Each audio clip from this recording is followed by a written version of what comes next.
I mean, walking out of your house, it's on fire, and it's, 15 degrees, 17 degrees, wind chill's just above zero, and I mean, it's pretty scary what's going on there. Hopefully they'll get that out, and it won't spread to any other units. And Jim Gardner's up top. We have crews on the ground covering that. Looking out across the city, it's all about location. North Metro, West Metro, worse. At least more sleet fell there. As you move farther south, areas not seeing as much. Okay, let's go to Jeremy and bring in Jeremy Carter here and get an update. And that is covered in sleet in the Norman area. So, folks, you have pockets where you're sleet covered. You drive 2 miles down the road. Go ahead. Drive, or Tecumseh Road, and I'm approaching Interstate Drive here on I-35, and you can see that we've got water on the windshield. And sleet-covered roads, these roads are really slick, and it continues to worsen in this area. David, back to you. Like that. Covered in sleet, right? Roadways, they're not good. Are they passable? Absolutely. Can you get out and drive? Absolutely. Okay, let's come back farther north now and get an update from Brandon Pennell and bring up Brandon. Look at that shot. See, completely different, right? Same morning, same time. Here's the deal, though. We've had pockets of sleet, some of it heavier than others. Brandon, give us an update. And what's your location? What's your exact location as well there, Brandon? Okay, David. So we are on I-35 in Norman, basically at Tecumseh Road, exit Highway 9, Lindsay area. And as Val was saying earlier, the road conditions are super variable, because about 2 miles back to my north, I-35 was completely sleet covered because of a convective band that had moved through about 10 minutes ago. And then as the sleet is just now starting to pick back up, and it's mixed with a little bit of freezing rain as we head south at this next cell that's going to come up between Riverwind and Noble area. So I-35, even though it looks clear right here, there is a little thin sheet of ice. So you get up to 45, 50, 55 miles an hour and then have to pump your brakes or brake too hard, you're going to slide a little bit. You can get around, but as this next convective band comes up, like I'm saying, this I-35 in probably 10 minutes will be completely white. Back to you. Yeah, no doubt about it. And it doesn't take long. You're absolutely right, Brandon. This sleet moves in and boom, you get a quarter, half an inch of sleet. Everything is sleet covered in a matter of minutes. Okay, let's go to Links 2. And first of all, temperatures in the teens, single digits in the northwest and the panhandle, wind chills just above zero. Road conditions look like this, where everything started in the southwest. We're not completely sleet covered, but there's enough in the pink going to the purple zone here that you're going to have some travel problems this morning. Are we shut down? No. Can you travel? Yes, but we've had some freezing rain. We've had sleet mixed in. You've had a little bit of everything. And notice how we have pockets, right? This is convective. It's not a big shield of sleet. We've had pockets of heavy sleet, and that's what's been moving across the metro. Now, the first wave that came through this morning between 7 and 8 a.m., that is now running from Tulsa back down to and west of Henrietta. This is that first wave.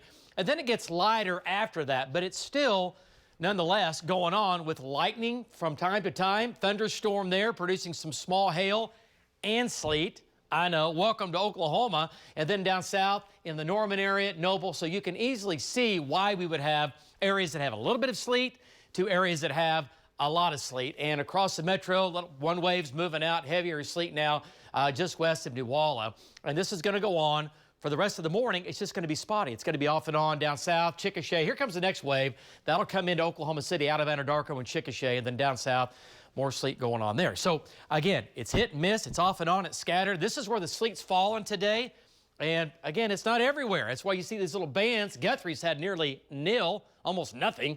And then you have little pockets where you've had heavier sleet. So, I'll tell you what, Lace, it's been a location. It's about where you are and what's going on with exactly when those pockets came in, and it's not over with yet. It changed so quickly from dry to just completely sleet covered. And oh, by the way, some hail to boot. Andrew Adams will show you some of those hail pictures coming up in just a minute. A wild morning. Waves of freezing rain continuing right now. Also getting some light snow. Wintry mix between now and noon. Off and on. It's patchy. Still slick spots. Some areas sleet covered. This afternoon, the precip moves to the east. And then wave number 2. Yes, another round of this tomorrow morning. So let's get to it. It's 17 degrees currently. Winds out of the north, 15, 25, gusting at times close to 25 or 30. So it feels like the single digits. Wind chill 0 and even 5 below in western Oklahoma. Brutally cold. Your hour-by-hour forecast, precip tapers off, becomes very spotty into the afternoon, and the wind chill maxes at around 10 degrees. So here comes wave number 1. It's here. It's pushing to the east. By the way, southeastern Oklahoma, you will fill in with freezing rain and sleet into the afternoon and evening. We dry it out late this evening and most of the overnight. Then here 6 o'clock tomorrow morning, wave number 2 moving up from the southwest.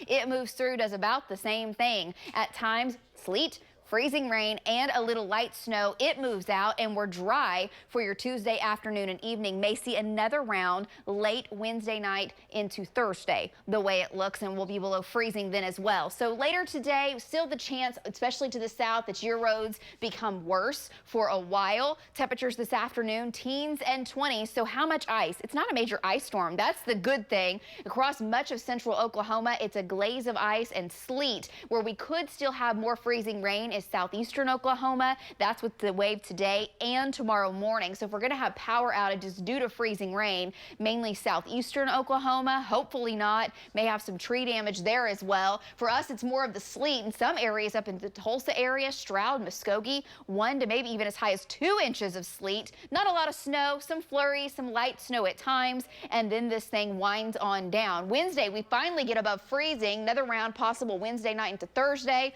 and then here come the 50s. It all melts. We warm it back up, and Arctic air is gone this weekend. Andrew, you've been getting a lot of pictures. Over to you. Yeah, Lacey, tons of pictures. And David was talking about the banding where you go from nothing on the roads to something on the roads. And here's a great example I found on Twitter where about half-mile difference between these two shots. First one, roads nice and dry, traffic easy. Next one, standstill, completely covered in the ice, the sleet, and some snow. We've also had, of course, some hail reports come out of some of these storms that have produced lightning. They've had enough juice for that. There's a nice little hailstone from Northwest 50th and Payne, sent in earlier from Nate Billings, and even more hail. These ones, a lot smaller stones, but a ton of them, enough that if you really wanted to try, you could probably build a little snowman out of that. But this has been ongoing for a while. Hopefully we can get a little break here coming up, but we're going to continue our coverage coming up in just a few minutes for y'all.